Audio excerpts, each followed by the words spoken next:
Selamat pagi anak-anak, masih bertemu dengan Pak Rudi Amonangan Sirait di pelajaran Fisika kelas 12. Pada pertemuan kita hari ini, kita melanjutkan materi kita pada minggu lalu, masih dalam bab listrik statis. Minggu lalu kita bahas tentang hukum Coulomb serta medan listrik. Nah, pada hari ini kita akan membahas tentang hukum Gauss. Masih dengan bersama Bapak, Pak Rait, SMA Brigjen Katamso 2. Oke. Apa sih Pak yang dipelajari di hukum Gauss? Nah, hukum Gauss itu sebenarnya lanjutan dari medan listrik, ya nak ya, yaitu membahas tentang garis-garis medan listrik. Nah, ini kan kemarin udah kita bahas tentang garis-garis medan listrik. Kalau garis medan listrik muatan positif, bagaimana arahnya? Keluar. Kalau garis medan listrik muatan negatif, arahnya kemana? Ke dalam. Kalau muatan positif dengan negatif didekatkan, kalau muatan positif dengan positif didekatkan, kalau muatan negatif dengan negatif didekatkan. Nah, itu kan ada garis-garis medan listriknya. Nah, jadi apa yang mau kita bahas? Yang pertama ini, pengertian garis-garis medan listrik. Nah, ada 3 hal tentang garis-garis medan listrik. Yang pertama, garis-garis medan listrik itu tidak pernah berpotongan, artinya tidak ada yang saling bersilang, seperti itu nak ya. Kemudian, garis-garis medan listrik selalu mengarah radial keluar, menjauhi muatan positif. Nah, itu tadi ya, lanjutan daripada medan listrik. Dan radial ke dalam mendekati muatan negatif, seperti itu. Yang ketiga, tempat di mana garis-garis medan listrik rapat menyatakan tempat yang medan listriknya kuat. Artinya, di mana garis medan listriknya yang banyak atau yang rapat-rapat, nah di situ berarti medan listriknya kuat. Nah, tetapi kalau dia renggang-renggang garis medan listriknya, nah itu artinya di situ kuat medan listriknya lemah. Nah, seperti gambar berikut ini. Nah, coba kita lihat ini. Nah, ini dia. Ya, ini diibaratkan seperti gambar berikut ini. Nah, ini muatan positif, ini muatan negatif. Ingat, dari positif ke negatif. Positif keluar, negatif menerima. Nah, artinya di sini ada garis-garis medan listrik. Kita lihat di mana yang lebih rapat, di mana yang lebih renggang. Nah, seperti itu.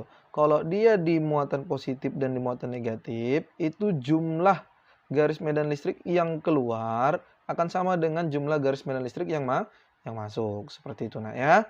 Nah, yang mana lebih rapat, di situ berarti kuat medan listriknya lebih besar. Di mana yang lebih renggang, nah berarti di situ kuat medan listriknya lebih kecil. Artinya semakin jauh dia berarti makin kecil, semakin dekat dia dari muatannya, berarti kuat medan listriknya semakin besar. Seperti itu nak. Oke, kita lanjut.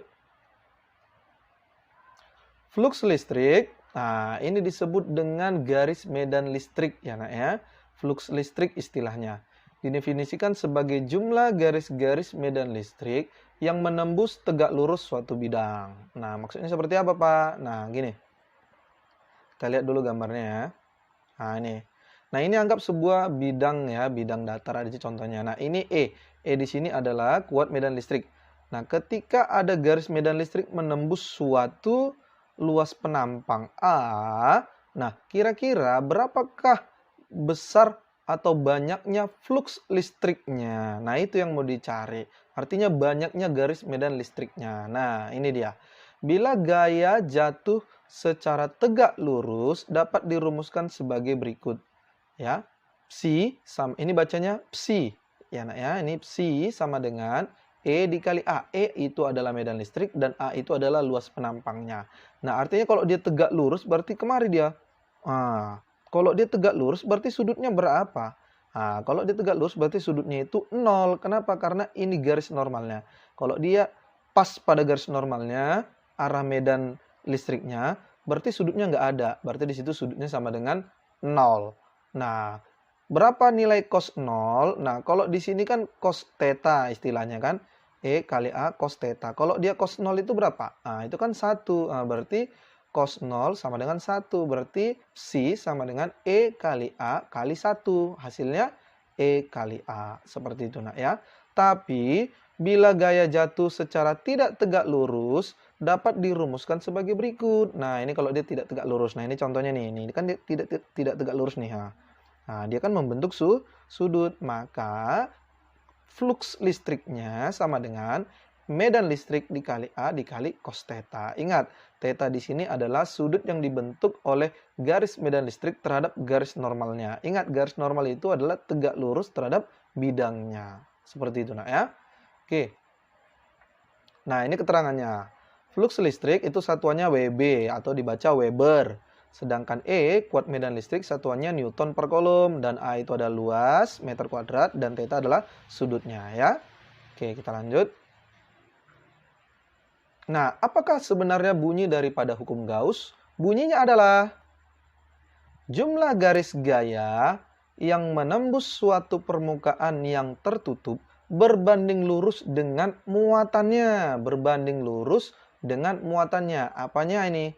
Jumlah garis gayanya. Oke, kita rumuskan menjadi flux sama dengan E dikali A cos theta sama dengan jumlah muatan. Ingat, berbanding lurus dengan muatan per epsilon 0. Nah, seperti itu, nak ya. Nah, keterangannya ini. Q di situ itu adalah muatan yang dikelilingi oleh permukaan tertutup ya. Ini adalah muatannya. Dan epsilon 0 di situ adalah permetivitas udara. Nah, oke. Nah, contohnya seperti ini gambarnya. Yaitu jumlah garis gayanya ya. Oke, kita lanjut. Kuat medan listrik bagi distribusi muatan kontinu. Maksudnya bagaimana itu, Kak? Ya, kita akan membahas tentang kuat medan listrik, yaitu contohnya misalnya, nih, ada dua keping sejajar. Dua keping sejajar ini nanti kita bahas tentang yang namanya kapasitor. Ya, oke.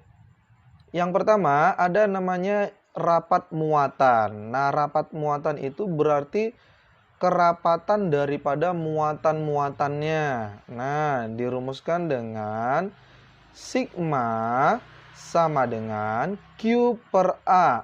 Banyaknya muatan dibagi luas penampangnya. Seperti itu, nak ya. Nah, ini gambarnya. Nah, ini contohnya keping sejajarnya. Ini keping 1, ini keping 2. Keping 1 ini bermuatan positif, keping 2 ini bermuatan negatif.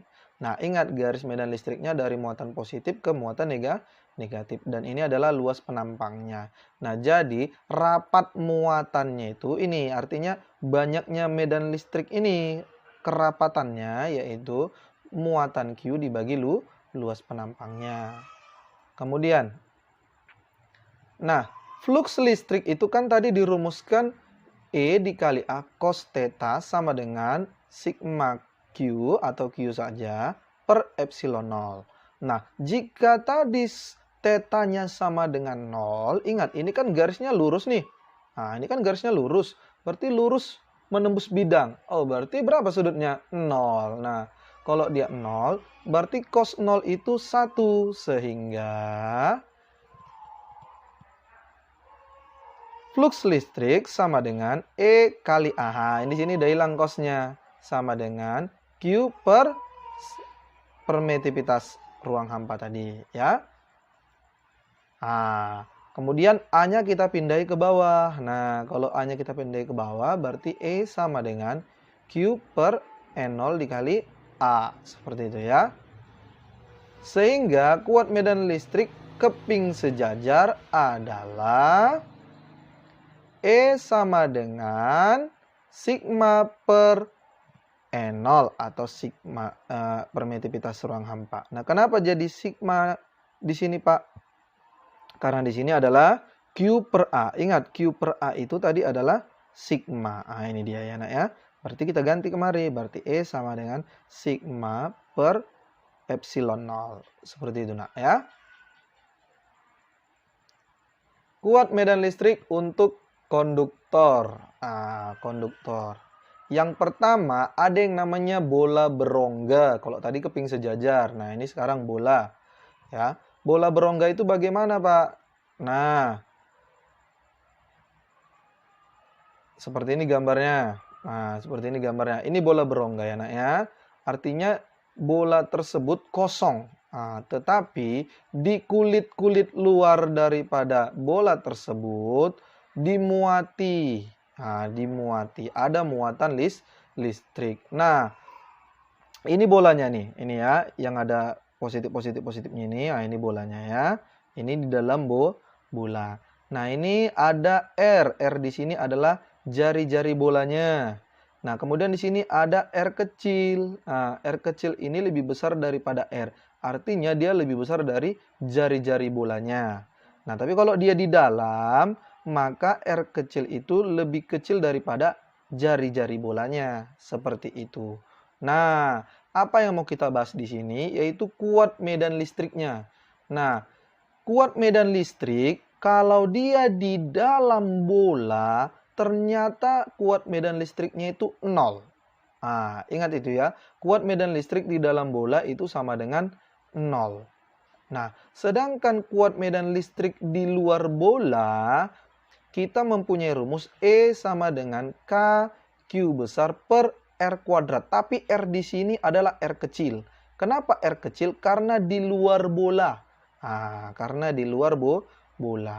Sedangkan kuat medan listrik untuk di kulit bola, E sama dengan KQ per R kuadrat. Sama ya nak, tapi R-nya beda. Nah, kalau dia di kulit maka kita gunakan R besar. Seperti itu. Nah ya. Oke. Untuk bola pejal. Nah, kalau bola pejal itu artinya tidak ada ruangan. Artinya bolanya padat. Artinya di seluruh bola tersebut, baik di luar, di kulitnya maupun di dalam bola, ada muatan listrik. Nah, berarti di situ artinya kuat medan listrik di dalam bola tidak lagi 0. Kenapa? Karena dia udah pejal. Berarti dia sudah semua dimuati seperti itu nak ya. Nah, berapa kuat medan listriknya? Nah, kuat medan listrik di dalam atau di kulit itu sama. Yaitu nilainya E sama dengan K Q besar dikali R kecil per R besar pangkat 3. Ingat itu nak ya. Nah, untuk kuat medan listrik di luar bolanya sama kayak bola berongga. E sama dengan KQ per R kuadrat. Tapi R-nya di sini R kecil. Kenapa? Karena di luar bola. Nah, seperti itu anak-anak ya. Oke, sekarang kita masuk ke contoh soal. Oke, perhatikan contoh soal berikut ini.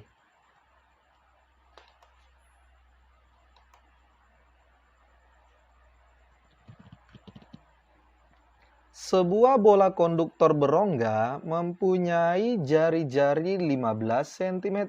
Oke, kita tulis dulu ya. Yang diketahuinya.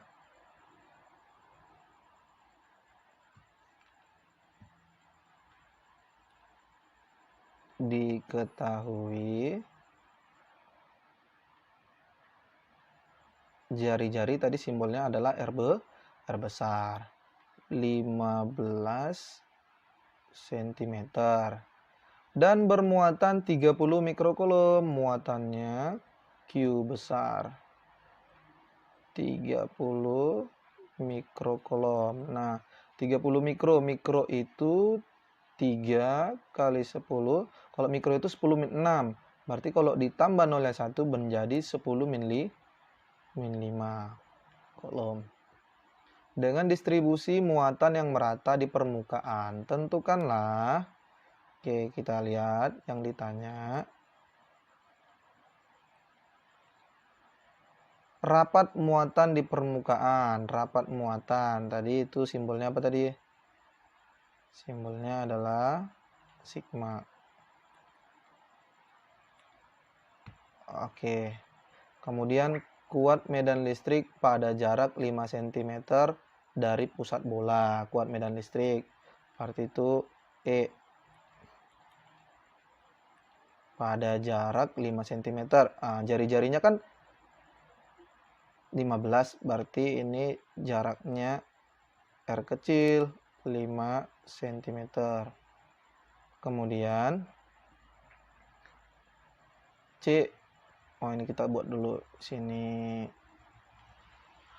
A, ini B, kemudian yang C. Kuat medan listrik di permukaan bola. Oke.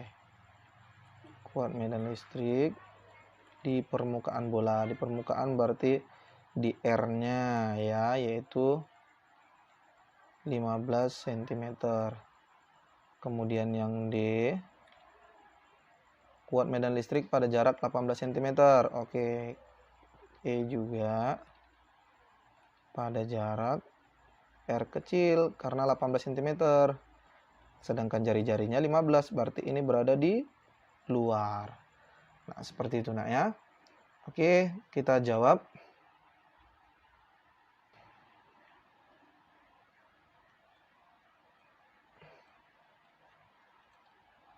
Oke, buat yang A. Nah, tadi yang ditanya adalah rapat muatan. Berarti tadi rumusnya apa? Sigma sama dengan Q muatan, banyaknya muatan dibagi luas. Nah, sama dengan Q-nya tadi berapa? 3 kali 10 pangkat minus 5 per A-nya berapa? Nah, A-nya ini kita harus cari dulu. Nah, apa rumus luas untuk bola? Nah, rumus luas bola itu kan 4 VR kuadrat. Nah, jadi kita masukkan dulu kemari ya. 4 kali V 3,14 kali R-nya tadi 15 cm. Nah, berarti itu 15 kurung kali 10 minus 2 ya, cm ke meter ya, nak ya. Kemudian ini dikuadratkan.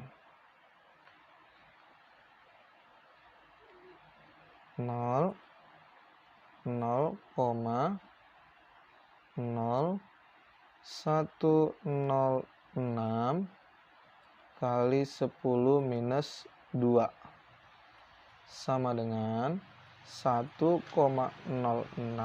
kali 10 pangkat minus 4 kolom per meter kuadrat. Yang ditanya tadi adalah kuat medan listrik pada jarak 5 cm. Nah, kan tadi jari-jarinya adalah 15 cm, sedangkan yang ditanya adalah pada jarak 5 cm. Berarti yang ditanya ini adalah kuat medan listrik di dalam bola. Nah, untuk bola berongga tadi apa, nak? Kalau dia di dalam bola, kuat medan listriknya itu sama dengan 0. Kenapa? Karena R-nya lebih kecil dari R besar ya, lebih kecil daripada jari-jarinya. Oke. Sekarang kita lanjut yang C, kuat medan listrik di permukaan bola. Nah, kalau permukaan bola tadi apa rumusnya? K Q besar per R kuadrat sama dengan, nah kita masukkan nilai K. Nah, nilai K itu kan udah kemarin ya, 9 kali 10 pangkat 9 kali Q-nya tadi 3 kali 10 pangkat minus 5 per R-nya, jari-jarinya tadi 15 cm. Berarti 15 kali 10 minus 2 kuadrat sama dengan, ini langsung dikalikan aja ya, hasilnya nanti 1,2 kali 10 pangkat 7 Newton per kolom. Nah, seperti itu nak ya. Sekarang kita lanjut yang D. Yang D, kuat medan listrik pada jarak 18 cm. Nah, berarti ini R-nya 18 cm. Oh, jari-jarinya tadi 15. Oh, berarti ini berada di luar. Kalau di luar berarti kita pakai E sama dengan K Q besar per apa? R kecil atau R besar? R kecil kuadrat sama dengan 9 kali 10 pangkat 9 kali 3 kali 10 pangkat 5 per 18 kali 10 minus 2 kuadrat sama dengan, nah ini nanti boleh kalian cari hasilnya anak ya, yaitu 8,33 kali 10 pangkat 6 Newton per kolom. Nah, seperti itu anak-anak ya. Maaf ya tulisannya agak jelek karena ini masih baru-baru menggunakan pena mouse ya nak ya. Oke, sekarang kita masuk ke contoh soal yang kedua. Nah, kita lihat soal di sini. Dua buah pelat sejajar bermuatan berlawanan. Berarti ada bermuatan positif dan negatif. Dengan Q-nya, oke, kita tulis dulu apa yang diketahui.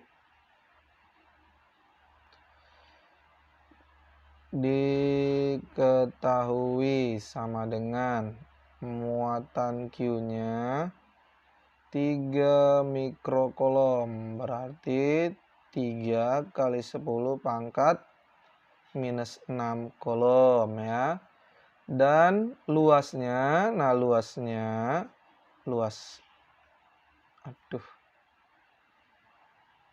tunggu kita hapus dulu ya.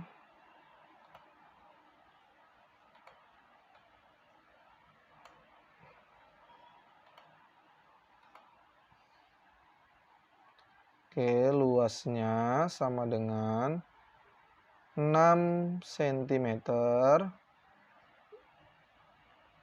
kali 1,5 cm. Nah, 6 kali 1,5 itu adalah 9 cm. Nah, kalau kita rubah ke meter, 9 kali 10 minus 2 meter ya nak ya. Oke, kemudian ditanya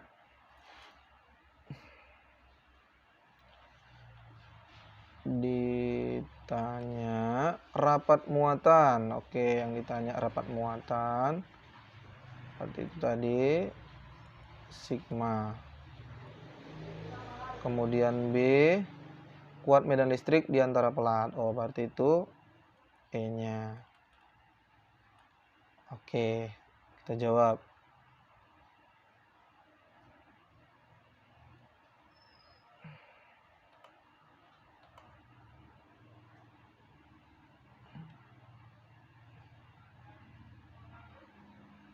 Jawab yang A.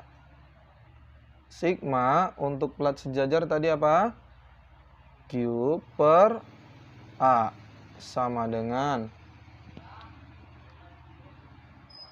3 kali 10 pangkat minus 6 per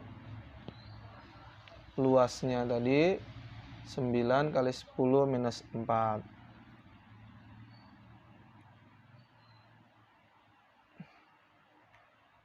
Oh, sorry, ini tadi bukan 9 kali 10 minus 2 ya nak ya. Kita hapus dulu ya. Ini kan luas. Kalau luas itu, ini kita buat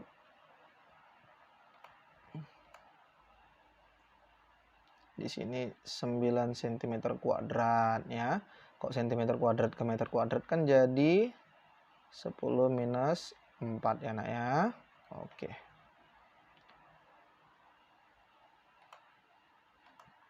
Nah, oke, sama dengan, nah 3/9 itu sepertiga ya nak ya. Sepertiga itu adalah 0,33. 10 minus 6, 10 minus 4 menjadi 10 minus 2. Atau 3,3 kali 10 pangkat minus 3 ya.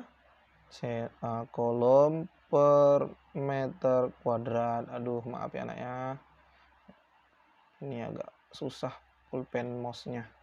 B yang ditanya tadi adalah kuat medan listriknya. Nah, kuat medan listriknya untuk plak sejajar tadi apa? Sigma dibagi permitivitas atau epsilon 0. Berarti 3,3 kali 10 pangkat 3 per epsilon 0 itu berapa nilainya? Itu ketetapan ya anak ya untuk ruang hampa. 8,85 kali 10 pangkat minus 12. Nah, ini kalau dibagi 3,3 dibagi 8,85 itu adalah 0,37. 0,37. 10 pangkat 3 dengan 10 min 12 itu menjadi 10 pangkat 9. Berarti sama dengan 3,7 kali 10 pangkat 8 Newton per kolom. Nah, seperti itu anak-anak ya. Oke, mungkin itu aja contoh soalnya. Ada 2 soal Bapak kasih ya. Semoga kalian dapat mengerti apa yang kita bahas pada hari ini. Memang Bapak baru menggunakan mouse pen ya. Bagaimana cara menggunakannya supaya lebih mudah mengajari kalian tanpa harus di papan tulis. Nah, seperti itu anak-anak ya. Demikian pertemuan kita hari ini. Bapak sudahi. Selamat pagi.